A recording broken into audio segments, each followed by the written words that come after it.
ಯಾಕೆಂದರೆ ನಮ್ಮ ಈ ಒಂದು ಕಾರ್ಯಕ್ರಮದ ಆಶಯನೇ ಹೆಣ್ಣಿನ ಸರ್ ಆಗಲಿ ಆ ಚಿತ್ರದ ಮೂಲಕ ಈ ಒಂದು ತಾತ್ವಿಕತೆಯನ್ನು ಕಟ್ಕೊಂಡಿದ್ದಾರೆ. ಆ ವಿಚಾರದ ಬಗ್ಗೆ ನಾನು ಹೆಚ್ಚಾಗಿ ಹೇಳುವಂಥ ಪ್ರಯತ್ನ ಮಾಡೋದಿಲ್ಲ. ಸೊ ಅಲ್ಲಿನ ರಂಗೋಲಿಯಲ್ಲಿ ಒಬ್ಬ ಸ್ತ್ರೀ, ಅವಳನ್ನು ನಾವು ಪ್ರಿನ್ಸಸ್ ಅಂತನಾದರೂ ಅನ್ಕೋಬೋದು, ರಾಣಿ ಅಂತನಾದ್ರು ಅನ್ಕೋಬೋದು.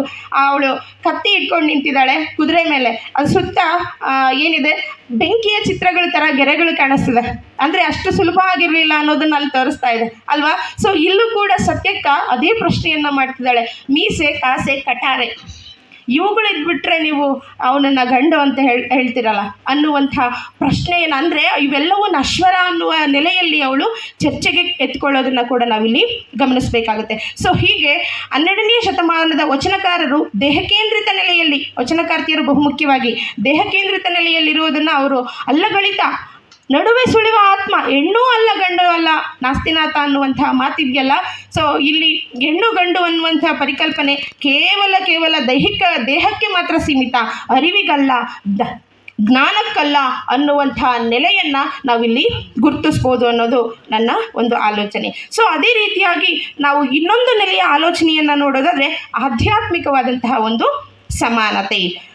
ಅಕ್ಕ ಮಹಾದೇವಿ, ನೀಲಾಂಬಿಕೆ, ಮುಕ್ತಾಯಕ್ಕ ಈ ಮೊದಲಾದ ವಚನಕಾರ್ತಿಯರು ಆಧ್ಯಾತ್ಮಿಕತೆಯ ಸಮಾನತೆಯನ್ನು ತರಬೇಕು ಅನ್ನುವ ನೆಲೆಯಲ್ಲಿ ಅವರ ಚಿಂತನೆಗಳನ್ನು ಒಳಗೊಂಡಿವೆ ಅಂತ ನಾವು ಭಾವಿಸ್ಬೋದಾಗುತ್ತೆ. ಯಾಕೆ ಅಂತ ಹೇಳಿದರೆ, ನೀಲಾಂಬಿಕೆಯ ಒಂದು ವಚನವನ್ನು ನಾವಿಲ್ಲಿ ಗ್ರಹಿಸೋದಾದರೆ, ನೀಲಾಂಬಿಕೆ ಹೇಳ್ತಾಳೆ, ಮಡದಿಯನ್ನಲಾಗದು ಬಸವಂಗೆನ್ನನು, ಮಡದಿಯನ್ನಲಾಗದು ಬಸವಂಗೆನ್ನನು, ಪುರುಷನೆನ್ನಲಾಗದು ಬಸವನೆನಗೆ, ಪುರುಷನೆನ್ನಲಾಗದು ಬಸವನೆನಗೆ ಅನ್ನುವಂಥ ಮಾತು, ಉಭಯದ ಕುಲವ ಹರಿದು ಬಸವನೆನ್ನ ಶಿಶುವಾದ, ನಾ ಬಸವನಿಗೆ ಶಿಶುವಾದೆ ಅನ್ನುವಂಥ ಈ ಒಂದು ಮಾತಿದೆಯಲ್ಲ, ಈ ಒಂದು ಪರಿಕಲ್ಪನೆ ಇದೆಯಲ್ಲ, ಇದು ಏನನ್ನು ಏನನ್ನು ಸೂಚಿಸ್ತಾ ಇದೆ ಅಂತ ಹೇಳಿದರೆ, ಸಾಮಾನ್ಯವಾಗಿ ಗಂಡ ಮತ್ತು ಹೆಂಡತಿ ಅನ್ನುವಂಥದ್ದು, ಗಂಡ ಅನ್ನೋದು ಪ್ರಧಾನ ನೆಲೆಯಲ್ಲಿ ಬಂದರೆ, ಹೆಂಡತಿ ಅನ್ನೋದು ಅಧೀನ ನೆಲೆಯ ಚಿಂತನೆಯಾಗಿ ಸಾಮಾಜಿಕ ವ್ಯವಸ್ಥೆಯಲ್ಲಿ ಆ ಸಂದರ್ಭದಲ್ಲಿ ಗುರುತಿಸಲ್ಪಡ್ತಾ ಇತ್ತು.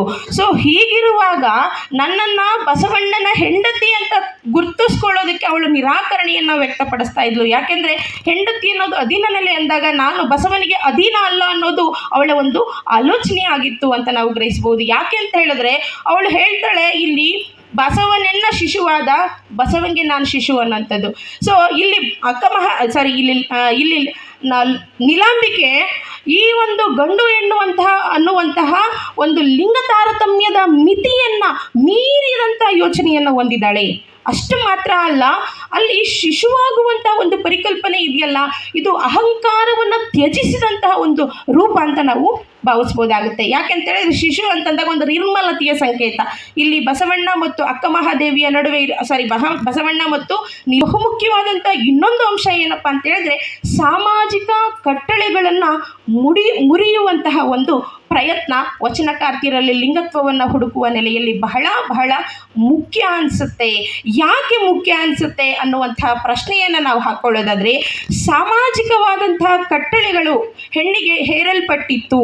ನಾವು ಈ ಹಿನ್ನೆಲೆಯಲ್ಲಿ ಹೇಳ್ಬೋದು, ವಚನ ಚಳವಳಿಯ ಸಂದರ್ಭದಲ್ಲಿ ಸಾಮಾಜಿಕ ಮತ್ತು ಧಾರ್ಮಿಕವಾಗಿ ಹೆಣ್ಣಿನ ಮೇಲೆ ಏರಲ್ಪಟ್ಟಂಥ ಕಟ್ಟಳೆಗಳು ಸಡಿಲಗೊಳ್ತು ಅಂತ ನಾವು ಹೇಳ್ಬೋದು. ಸೊ ಹೀಗೆ ಸಾಮಾಜಿಕವಾಗಿ ಹೇರಲ್ಪಟ್ಟಂತಹ, ಸಾಮಾಜಿಕವಾಗಿ ಹೆಣ್ಣಿನ ಮೇಲೆ ಹೊರಿಸಲ್ಪಟ್ಟಂತಹ ಒಂದು ಮನೋಧೋರಣೆಗಳು, ಚಿಂತನೆಗಳು ಈ ಸಂದರ್ಭದಲ್ಲಿ ಸಡಿಲ ಆಗ್ತಾ ಹೋಯಿತು. ಹೆಣ್ಣನ್ನು ಚಂಚಲೆ ಅಂತ ಇದ್ದರು, ಹೆಣ್ಣನ್ನು ಮಾಯೆ ಅಂತ ಇದ್ದರು, ಹೆಣ್ಣನ್ನು ಇವಳು ಒಂದು ಸ್ಥಿಮಿತವಾದಂಥ ಯೋಚನೆ ಇಲ್ಲದವಳು ಅಂತ ಹೇಳ್ತಾ ಇದ್ರು. ಸೊ ಹೀಗಿರುವ ಸಂದರ್ಭದಲ್ಲಿ, ಮತ್ತು ಇವಳು ಕೇವಲ ಅಧೀನಳು ಅಂತ ಇದ್ರು. ಹೀಗಿರುವ ಸಂದರ್ಭದಲ್ಲಿ ಇವೆಲ್ಲ ಚಿಂತನೆಗಳನ್ನು ಹೊಡೆದು ಕಟ್ಟಿದವಳು ಅಕ್ಕ ಮಹಾದೇವಿ ಮತ್ತು ಇನ್ನಿತರ ವಚನಕಾರ್ತಿಯರು ಅಂತ ನಾವು ಗುರುತಿಸ್ಬೋದಾಗುತ್ತೆ. ಯಾಕೆಂತ ಹೇಳಿದರೆ, ಹಸಿವಾದಡಿ ಭಿಕ್ಷಾನ್ನಗಳುಂಟು.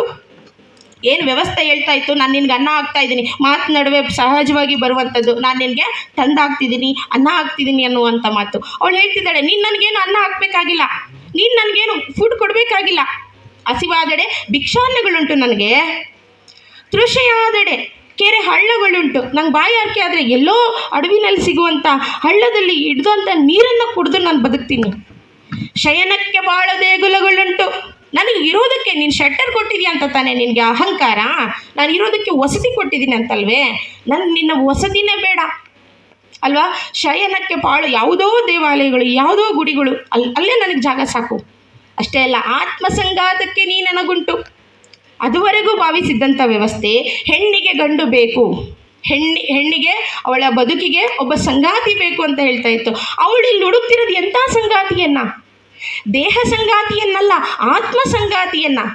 ನನ್ನ ಬದುಕಿನಲ್ಲಿ ದೈಹಿಕ ಸಂಗಾತಿಯಾಗಿ ನಿನ್ನ ಅವಶ್ಯಕತೆ ನನಗಿಲ್ಲ, ಆತ್ಮಕ್ಕೆ ಸಂಗಾತಿಯಾಗಿ ಚನ್ನಮಲ್ಲಿಕಾರ್ಜುನನಿರುವಾಗ ಅನ್ಯದ ಗೊಡವೆ ನನಗೆ ಯಾಕೆ ಅನ್ನುವಂತಹ ನೆಲೆಯನ್ನು ನಾವಿಲ್ಲಿ ನೋಡ್ತಾ ಹೋಗ್ಬೋದು. ಸೊ ಈ ಒಂದು ನೆಲೆಯ ವಚನಗಳು ನಮಗೆ ಸಾಮಾಜಿಕವಾಗಿ ಹೇಗೆ ಲಿಂಗತ್ವದ ನೆಲೆಗಳು ಕಾಣಿಸ್ಕೊಳ್ತದೆ ಅನ್ನುವಂಥ ವಿಚಾರದ ಮೇಲೆ ಬೆಳಕನ್ನು ಚೆಲ್ಲುವಂತಹ ಕೆಲಸ ಮಾಡ್ತದೆ. ಹಾಗೆ ಇನ್ನೊಂದು ಅಧಿಕಾರದ ಪ್ರಶ್ನೆ. ಅಧಿಕಾರದ ಪ್ರಶ್ನೆ ಅಂತ ಬಂದಾಗಲೂ ಗಂಡಿಗೆ ಅಧಿಕಾರ, ಹೆಣ್ಣಿಗೆ ಇಲ್ಲ, ಗಂಡಿಗೆ ಅವಕಾಶ, ಹೆಣ್ಣಿಗೆ ವಂಚಿತಳು. ಹೀಗಿರುವ ಸಂದರ್ಭದಲ್ಲಿ ವಚನಕಾರ್ತಿಯರು ಇವುಗಳನ್ನು ಕೂಡ ತಮ್ಮ ಅಸ್ತಿತ್ವದ ನೆಲೆಯಲ್ಲಿ, ತಮ್ಮ ಆತ್ಮಶೋಧದ ನೆಲೆಯಲ್ಲಿ, ತಮ್ಮ ಇರುವಿಕೆ ನೆಲೆಯಲ್ಲಿ ಗುರುತಿಸುವಂತಹ ಪ್ರಯತ್ನವನ್ನು ಅವರು ಮಾಡ್ತಾರೆ. ಗೊಗ್ಗವೆಯ ಒಂದು ವಚನವನ್ನು ನಾವು ನೋಡೋದಾದರೆ, ಗಂಡು ಮೋಹಿಸಿ ಹೆಣ್ಣು ಹಿಡಿದಡೆ ಅದು ಒಬ್ಬರ ಒಡವೆ ಎಂದರಿಯಬೇಕು. ಹೆಣ್ಣು ಮೋಹಿಸಿ ಗಂಡು ಹಿಡಿದಡೆ ಉತ್ತರವ್ಯಾವುದೆಂದು ಅರಿಯಬೇಕು. ಸಾಮಾಜಿಕ ವ್ಯವಸ್ಥೆ ಹೇಳ್ತದೆ. ಇದಕ್ಕೆ ಸಂಬಂಧಪಟ್ಟಂತೆ ನಾನು ಇತ್ತೀಚೆಗೆ ಒಂದು ಕೃತಿಯನ್ನು ಓದಿದೆ, ರಾಗಿತೆನೆ ಅಂತ. ಧನಂಜಯ ಅನ್ನುವಂಥ ಲೇಖಕರು ಅದನ್ನು ಬರೆದಿರೋದು, ಯುವ ಬರಹಗಾರ ಧನಂಜಯ ಅಂತ. ಅವರು ಆ ಕೃತಿಯ ಸಬ್ಟೈಟಲ್ ಆಗಿ ಇದು ಹೆಣ್ಣೊಬ್ಬಳ ಬಾಳಗಾತೆ ಅಂತ ಹೇಳ್ಕೊತಾ ಹೋಗ್ತಾರೆ ಅವರು.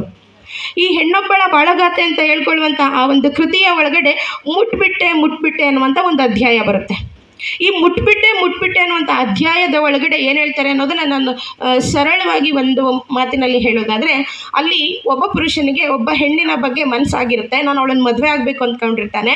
ಆದರೆ ಹುಡುಗಿಗೆ ಇಷ್ಟ ಇರಲ್ಲ, ನಾನು ಅವನನ್ನು ಮದುವೆ ಆಗಲ್ಲ ಅಂತ. ಆ ಕಾಲದಲ್ಲಿ ಹುಡುಗಿಗೆ ಇಷ್ಟ ಇರಲ್ಲ. ಹಾಗಾಗಿ ಮತ್ತು ಹುಡುಗಿಯ ಮನೆಯವರು ಕೂಡ ಅವನಿಗೆ ಮದುವೆ ಮಾಡಿಕೊಡೋದಕ್ಕೆ ಒಪ್ಪಿರಲ್ಲ. ಆಗ ಅವನಿಗೊಂದು ಉಪಾಯ ಬರುತ್ತೆ. ಏನಪ್ಪ ಅಂತ ಹೇಳಿದ್ರೆ, ಈಗ ಅವರು ಯಾರು ನನಗೆ ಆಕೆಯನ್ನು ಮದುವೆ ಮಾಡ್ಕೊಡೋಕೆ ಒಪ್ಪಲ್ಲ ಅನ್ನೋದಾದರೆ ಈಗ ನಾನೇನು ಮಾಡಬೇಕು?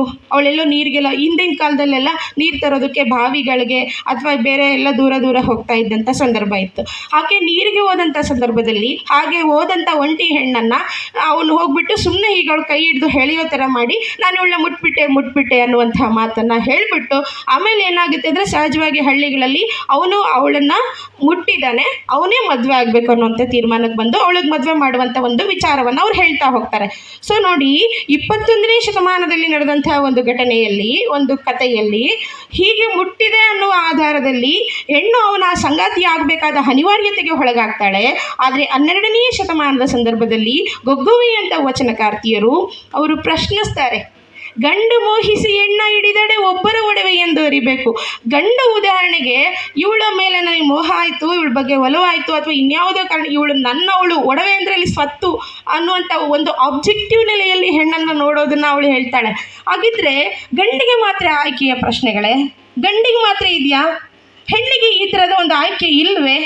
ಹಾಗೆ ನೋಡಿ, ಅವಳು ಉತ್ತರ ಕೊಡ್ತಾ ಇಲ್ಲ. ಅವಳು ಬಹುತೇಕ ವಚನಗಳಲ್ಲಿ ಉತ್ತರಕ್ಕೆ ಸಮಾಜದ ಮುಂದೆ ಇಡ್ತಾ ಇದ್ದಾಳೆ ಪ್ರಶ್ನೆ, ಅದಕ್ಕೆ ನಾವು ಕೊಟ್ಟದ್ದೇ ಉತ್ತರ ಅಲ್ವಾ? ನಾವು ಇಲ್ಲಿರುವಂತಹ ಇಲ್ಲಿ ಎಷ್ಟು ಜನ ಇದ್ದೀವಿ, ಇಷ್ಟೂ ಜನರ ನೆಲೆಯಲ್ಲೂ ಆ ವಚನವನ್ನು ಓದಬಹುದು. ಇಷ್ಟೂ ಜನರದು ಒಂದೊಂದು ಉತ್ತರ ಇದೆ. ಹಾಗಾಗಿನೇ ಅವಳು ಉತ್ತರ ಕೊಟ್ಟರೆ ಸೀಮಿತ ಆಗುತ್ತೆ, ಇಲ್ಲ ಅನ್ನೋದು ಒಂದು ಕ್ಷಣದ ಮಾತು. ಆದರೆ ಇದಕ್ಕೆ ಉತ್ತರ ಸಮಾಜವೇ ಕೊಡಬೇಕು ಅನ್ನುವ ಕಾರಣಕ್ಕೆ ಅವಳು ಹೇಳ್ತಾಳೆ, ಉತ್ತರ ಯಾವುದೆಂದು ಅರಿಯಬೇಕು. ಗಂಡನ್ನು ಹೆಣ್ಣು ಮೋಹಿಸಿ ಹಿಡಿದಾಗ ಉತ್ತರ ಏನು ಇದಕ್ಕೆ? ಸಮಾಜದಲ್ಲಿ